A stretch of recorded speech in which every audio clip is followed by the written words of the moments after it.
शिमला में संयुक्त कर्मचारी महासंघ के अध्यक्ष वीरेंद्र चौहान ने स्कूलों में ड्रेस कोड लागू करने के संबंध में मुख्यमंत्री सुखविंदर सिंह सुक्खू से मुलाकात की। इस बैठक में कर्मचारियों के विभिन्न मुद्दों, विशेष रूप से स्कूलों में ड्रेस कोड के विषय पर चर्चा हुई। वीरेंद्र चौहान ने कहा कि कर्मचारियों की समस्याओं को आगामी बजट में शामिल करने के लिए मुख्यमंत्री से सकारात्मक चर्चा हुई है। उन्होंने उम्मीद जताई है कि सरकार कर्मचारियों की मांगों पर शीघ्र कार्यवाही करेंगे। सरकार के अधिकारियों के और कर्मचारियों के ध्यानात लाना चाहते हैं, यही बड़ा एक उद्देश्य हमारी आज प्रेस कॉन्फ्रेंस का है।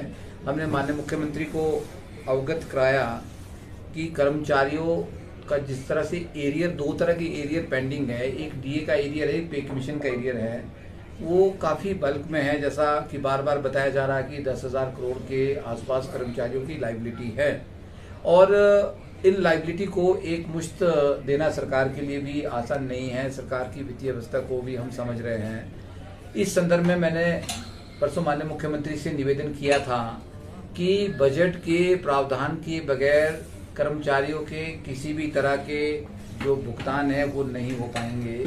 तो हम निवेदन करते हैं कि इस बजट में जो है एरियर और जो कर्मचारियों का डीए है, जो अभी भारत सरकार ने 2% फिर बढ़ा दिया है, 11% पहले से पेंडिंग था हमारा, जो पीछे चल रहा है, 13% की जो डिफरेंस है, उसका भुगतान भी हिमाचल सरकार को देर सवेर करना है। तो बिना बजट में इसका प्रावधान किए बगैर इसका भुगतान नहीं हो पाएगा। तो हम ये मांग कर रहे हैं और ये मैंने बड़ा प्रमुखता से माननीय मुख्यमंत्री को बताया कि देर सवेर हमें देना है, पूरे साल का खाका इस बजट में बनना है। तो इस बजट में प्रमुखता से कर्मचारियों के एरियर और डीए के भुगतान के लिए आप जरूर इस बजट में प्रावधान रखेंगे, हमारा ऐसा मानना है। और हम ऐसी उम्मीद भी कर रहे हैं कि परसों जो बजट आएगा उसमें कर्मचारियों की डीए और एरियर के भुगतान के लिए सरकार एक रूपरेखा तैयार करेगी, जिसको बजट में परसों उसको बताया जाएगा और हमें मालूम होगा कि किस तरह से सरकार जो है आगे कर्मचारियों की डीए को देने वाली है। तो हमने बात प्रमुखता से रखी। परसों मेरे साथ जो मुलाकात में एसएमसी टीचर्स के जो प्रधान हैं वो भी थे मेरे साथ और कुछ पदाधिकारी भी थे।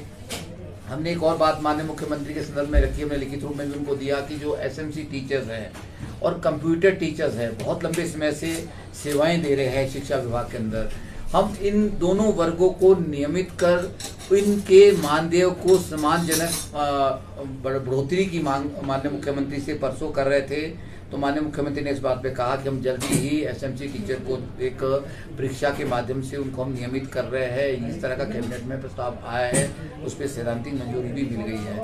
तो हमने ये भी मांग की है कि जब तक ये नियमित नहीं हो पाते हैं, क्योंकि पेपर होना है, बोर्ड को एक लंबी प्रक्रिया, उसमें थोड़ा सा टाइम लगेगा, तब तक इनको कॉन्ट्रैक्ट का स्केल दिया जाए। और साथ ही साथ जो कंप्यूटर टीचर्स हैं जिनको लगभग 20 साल शिक्षा विभाग में हो गए हैं, बहुत सी रिटायरमेंट भी होगी है बेचारों की, उनके लिए कोई पॉलिसी का प्रावधान इस बजट में हो, ऐसी भी हम कामना करते हैं, ऐसी उम्मीद करते हैं सरकार से। इसके साथ साथ हमने मांग की है कि सभी विभागों में बहुत सारी, क्योंकि संयुक्त कर्मचारी महासंघ के नाते मेरा दायित्व तो बनता है कि जितने विभाग, बोर्ड, निगम हैं, बहुत लंबे समय से भर्तियां नहीं हो पाई है।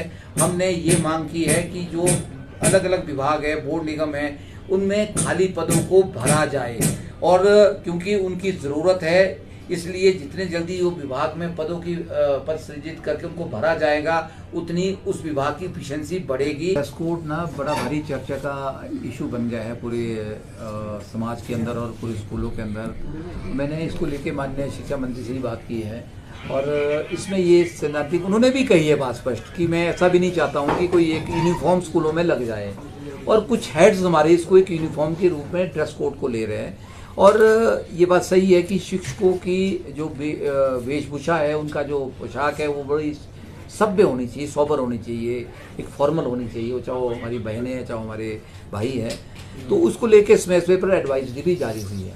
तो अभी भी हम ये कहना चाहते हैं इसमें सभी को, और जो सरकार का भी इसमें स्टैंड है, पहले शायद ड्रेस कोड का मतलब तो है कि एक तरह का ड्रेस कोड होगा, उसको शायद शब्द गलत चुन लिया, पर इसमें हम ये कहना चाहते हैं कि हमारे शिक्षक एक फॉर्मल ड्रेस स्कूल पहन के आए, महिलाओं का भी एक फॉर्मल सा हो, जिस तरह का सूट दुपट्टा होता है अच्छा हो, प्लाजो टाइप या कोई और तरह का अटपटा सा, क्योंकि रोल मॉडल हम समाज के लिए है। और शिक्षकों के लिए भी यही मैं कहना चाहता हूँ कि एक जो फॉर्मल सी ड्रेस होती है हमारी, उसको लेके आए। जीन अवॉइड हो तो बड़ी अच्छी बात है, या फिर अच्छी ट्राउज़र पैंट हो, शर्ट हो, कोट हो, तो उस ड्रेस को तो हम एक्सेप्ट करते हैं और वो हम उसको मानते हैं कि वो एक अच्छी बात है। पर अगर कोई इस बात को, इस आड़ में ये बात करे कि एक यूनिफॉर्म पहन के स्कूल में टीचर आए, एक जैसी यूनिफॉर्म लगे, तो वो संभव नहीं है और मुझे लगता है कि वो शिक्षकों का अपमान है। ऐसा नहीं होगा और ऐसा सरकार का भी इसमें कोई कहना नहीं है। बस यही मेरे कहना है कि ड्रेस कोड का मतलब है बड़ी सोबर और सिंपल ड्रेस। Thank you.